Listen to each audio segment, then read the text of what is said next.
Bismillahirrahmanirrahim. Assalamualaikum warahmatullahi wabarakatuh. Sahabat Jahtera, bertemu lagi saya Zaza. Zaza bersama dengan Hello Anga. Hello, Kita ada Anga. dekat Manjung apa? Kita ada dekat Food Hunter. So kat ni dia datang sini dia nak buat. beli. Ha, dia nak beli. Dia nak beli kek batik. Cuba rasa dululah satu. Aku nak rasa sebab saya beli kek batik ni lain kok. Selalu kek batik kita makan kosong kan. Ni ada topping, ada white, ada coklat, lain daripada yang lain. Aku kena try kok. Okay? Okey. Mesti sedap. Mesti sedap.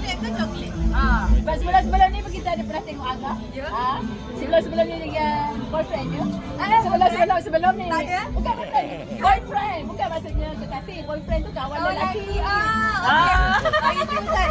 Kalau boyfriend tak ada lagi. Tak ada lagi boyfriend.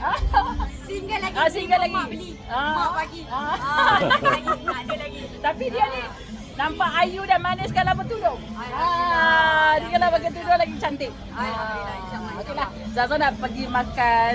Cuba rasa Angga ni punya kek batik. Dengan kek muas.